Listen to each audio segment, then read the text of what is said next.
Hello, hello, hello, and welcome to PrivateEnglishPortal.com. My name is Steve Ford, and welcome to Learn English Live. Lesson 1. I have received many questions and comments and compliments from all of you on Facebook, YouTube, Peppy Club, and also by email, by my contact form, so many ways, by telegraph, by smoke signal. And I have many questions from many people from all over the world, so let's go over those one by one. I will try to cover as many as I can in our first lesson today. So let's go. My first question comes from Sarwar from Afghanistan, and his question is, I am from Afghanistan. I am Turman Muslim. I want to learn English. How can I learn English? My listening skill is very weak. I can't understand English pronunciation. Thanks, sir. Bye-bye. Sarwar, your worry is everybody's worry. A lot of my students and a lot of people leave comments on my videos are always asking me about pronunciation. How can you understand listening and learning better? Two things. You will notice that English teachers like me and many others on YouTube, we tend to talk very slowly and we pronounce our words very clearly. When you are watching an American movie, many times that's not exactly the way people will speak. Blah, blah, blah, blah, blah, blah, blah, blah, blah, blah. And you want to use closed captions, you want to use subtitles, you want to try to learn with something that you can enjoy. And that has been something that comes up with my students. So try to watch an American television series, a British television series that you like. It really has to be something that you like. And that way you can concentrate more because you're doing something that you love. Another thing that I try to do with my podcasts, I have some podcasts, I can leave a link for that, is that I speak at a normal speed, a native speaker speed, and then I have slowed down the podcasts. I have slowed down my speaking so that it is easier to understand every word I am saying. So that's another option for you. Okay, my next question, comment comes from Mona. Mona from India.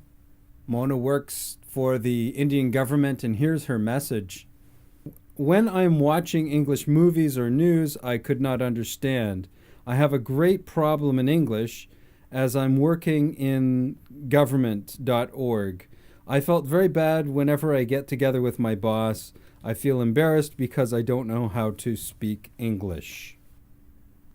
Well, Mona, what I can tell you is that you need to practice English as much as possible. That way you can boost your confidence. I know that many times my students from certain parts of the world had a very strict education. So anytime you make a mistake, you automatically punish yourself. It's almost as if you are making that person who corrected you appear again like a genie out of a bottle. In this case, the evil genie.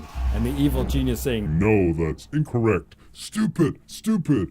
That's the wrong mantra, Mona. You don't want to say stupid, stupid. You want to say, oh, silly me, I made a mistake and I need to try it again. When you try to change your programming, Mona, with positive reinforcement as your mantra, you're going to notice that your English is going to start to improve. You really have to love yourself in this regard when you're trying to learn something. My next question comes from Asif. Asif's question is, I want to learn English for IELTS test in Pakistan. Would you please help me? I am very thankful to you. Okay, Asif. You really need to identify, first of all, what score you need to get on the IELTS, what band score. Second, you need to know, are you taking the IELTS general test or are you taking the IELTS academic test? Because they have similarities in their sections, but the IELTS academic is much harder and it tests people on academic topics, just like as if you were in a English speaking university. My next question or message is from Rodica from Romania. And Rodica, her message is, I am a teacher of English at a language center in Regan, Romania, and I have to congratulate you on your wonderful website. As my adult students would like to practice their English outside the class and make faster progress, I would appreciate your telling me about how they can enroll, if it is free or not. If not, what's the membership fee, as the economic situation in Romania is quite hard. Looking forward to hearing from you soon. Sincerely yours, Rodica Bandila, Center Coordinator. Thank you very much for your message and your question, Rodica. You can join my website for free. It's open to anybody all over the world. Commonly, most of my students are from the intermediate to academic level. And of course, all of your students and yourself, you're all welcome to join my student community. And once you join, you will soon notice that a lot of my students will enter into contact with you, make friend requests, and say, hey, let's practice English on Skype. So all of your students and yourself, you're more than welcome to do that. I'm usually on that website every day.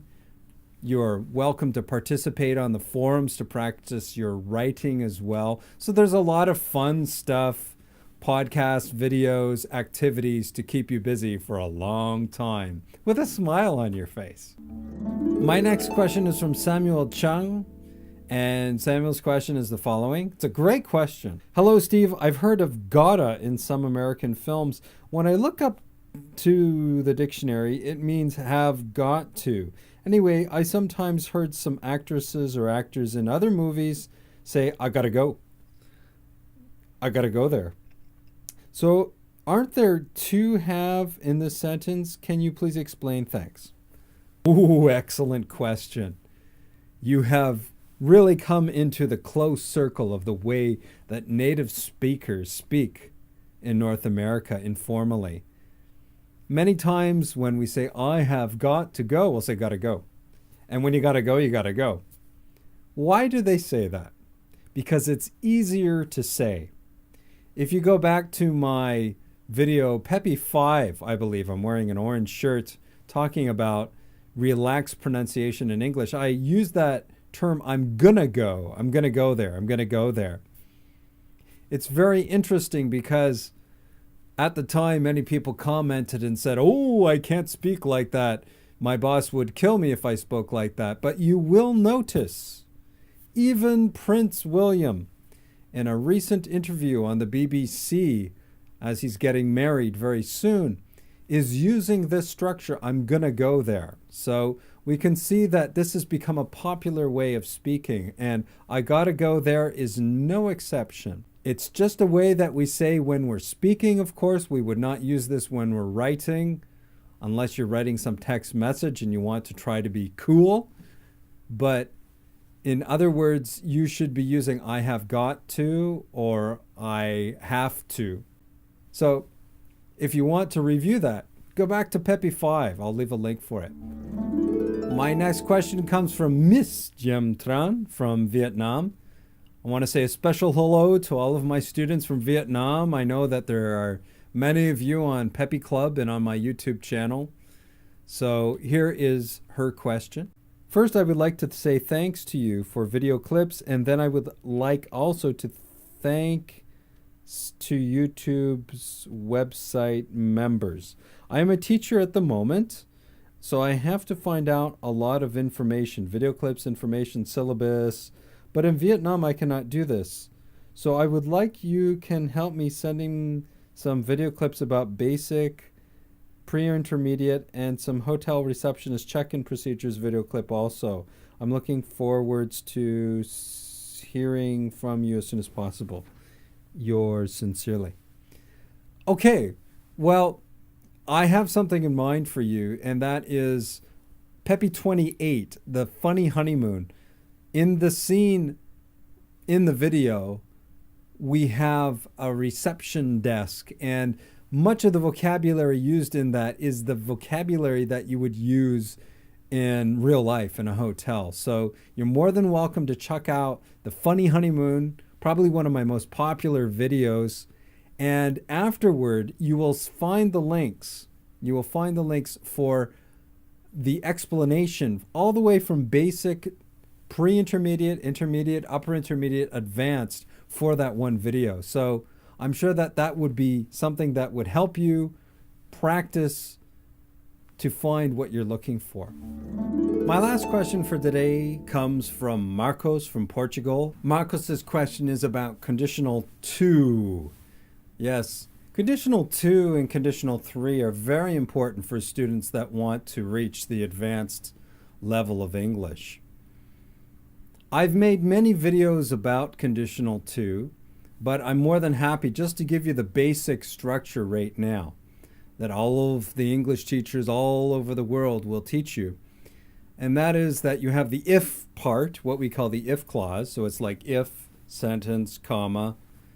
And in that part, you want to use something in the simple past, and then the rest of the sentence, and then period.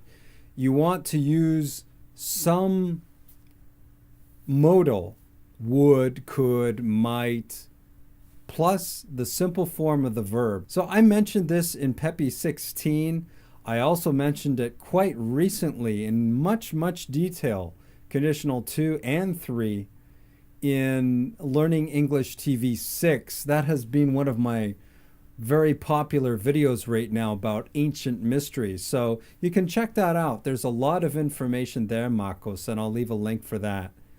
But I have given you the basic structure for conditional 2. And lucky you, because in your language, which is Portuguese, any of the people who have a romantic language background, you can make some comparisons in conditional 2 and 3, which in some ways are quite similar to your language. So lucky you. Think about my poor students from other countries that have nothing in common with the conditional sentences. Okay, everybody, that is everything for today. I am happy to be here to be able to answer your questions. We've had a lot of fun together with all of these videos. And you can always reach me at info@privateenglishportal.com. You can always leave me a question on my Facebook, or you can also leave me a question on my YouTube channel or on pepiclub.com. Bye-bye.